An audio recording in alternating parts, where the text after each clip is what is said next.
Hello, this is Professor TK the Chemist with the My Gym Science Center, and I am going to share with you guys a very interesting video about a young man who was sparked by a tragedy that occurred a couple of years ago when a baby was left in the car by accident.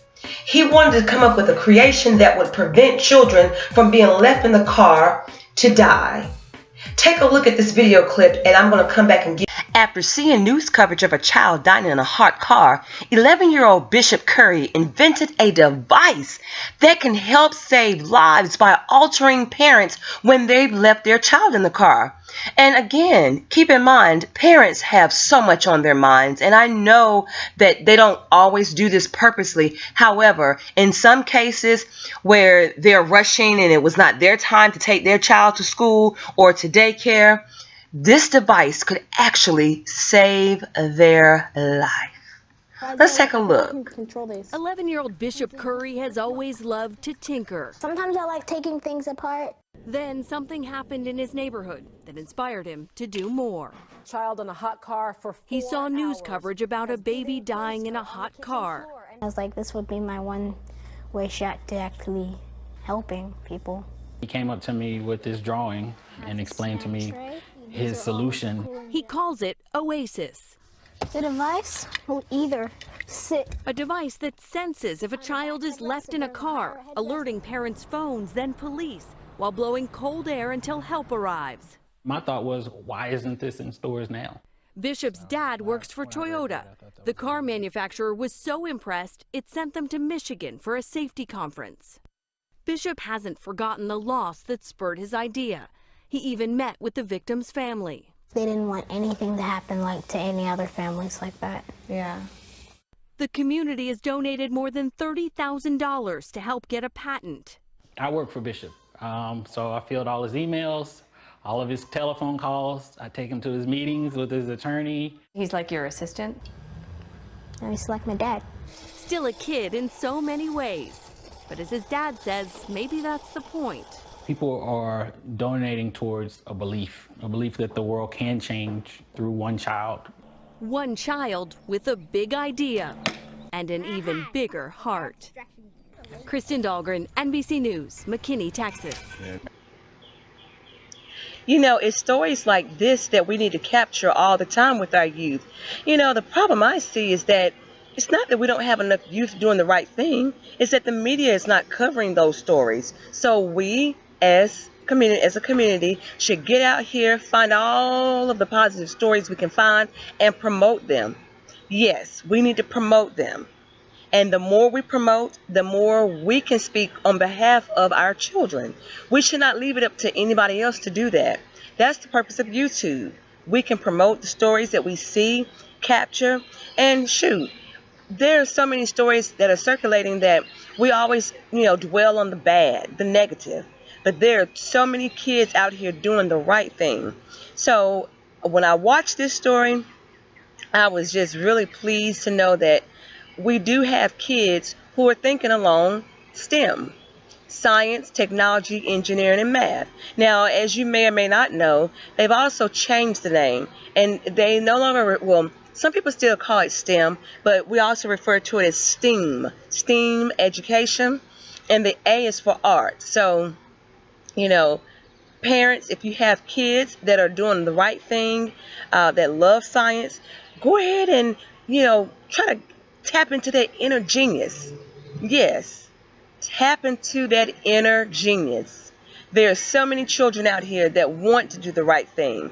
All it takes is a visit to the library, let them pick out a couple of books on engineering, science, math, chemistry, biology, bones, rocks, dinosaurs. The list is endless. So don't ever think that your child can't be a scientist because they can. I received my first science kit when I was 11 years old. My father got this for me for Christmas. And do you know I still have those pieces Yeah, I said pieces, because it came with a microscope, and my father knew something that I did not know at that time, that I was going to be a scientist one day. I didn't know that, but I'm glad he saw something in me that I did not see in myself, because at that time I didn't like science. Science was boring. And as a matter of fact, let me just kind of tell y'all a little story about how I got started. In elementary school and later into middle school, my teachers were not on the up and up in terms of STEM or STEAM, as we like to call it.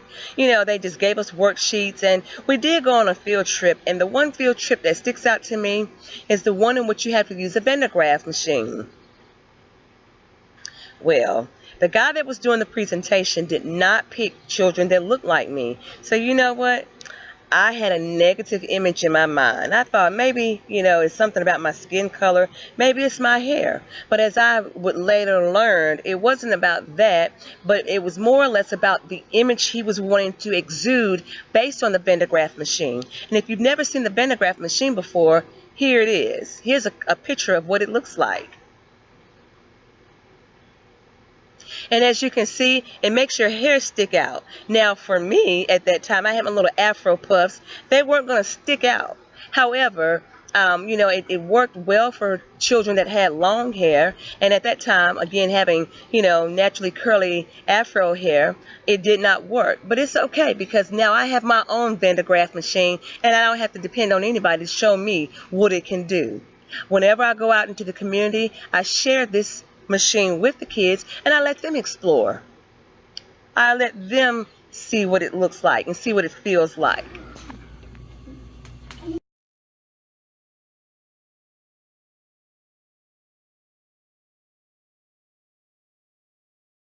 Because I don't ever want any child to feel that they're left behind because of what may have been perceived as the wrong image. So as we progress and I go to high school, I still didn't like science. It wasn't until I got into the 11th grade that I decided that science is going to be the thing that I'm going to pursue. Now, keep in mind, Dr. Macy Jameson was making her mark in outer space. She was my shero. I looked up to her. I wanted to be just like Dr. Macy Jameson. So I decided that I'm going to go to college and I'm going to major in chemical engineering, because that's what Dr. Macy Jameson was into. And when I got to college, I got a shocker. It was not the same. Meaning, I didn't realize how much hard work it took to do the things that she was doing in terms of becoming an astronaut. So I started off in chemical engineering, and for one semester, and then the following semester in the spring, I switched over to straight chemistry. I thought I was going to become a pharmacist.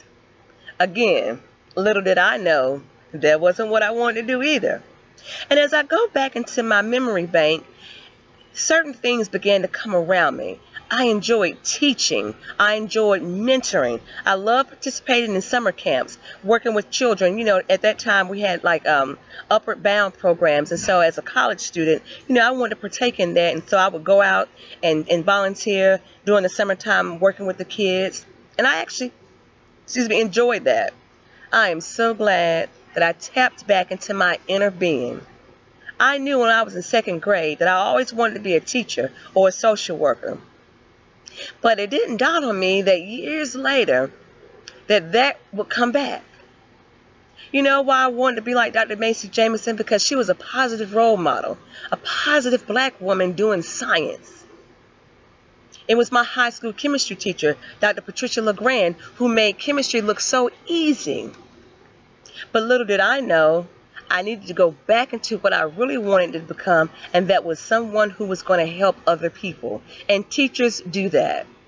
Now, the reason why I say Dr. Macy Jameson was my shero at that time was because you know how most kids think. They think they want to make that money. And as a result, we don't always follow our passion, but instead we follow those dollar signs. And as we can see from the movie stars, money doesn't always make you happy. So, I followed my passion. Parents, allow your children to follow their passion. That's it. follow what you love, and you will do wonderful at it.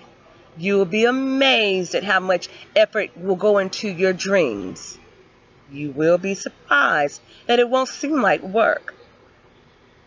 You will have a blast doing what you love to do. If you need to reach out to me, you can reach me on different social media outlets, like here on YouTube, or you can reach me on Facebook at My Gems Science Center. You can also reach me out on the Instagram. Yes, I'm on Instagram, and you can find me under TK the Chemist. I'm on Twitter at TK the Chemist01, and all of my information will be located right here at the very bottom of this screen. All right, that's enough about me. I'll be coming back to you guys to give you all more insight on positive enrichment activities that we can do with our children. Have a wonderful day, parents, and make sure you share this video out as well. Peace.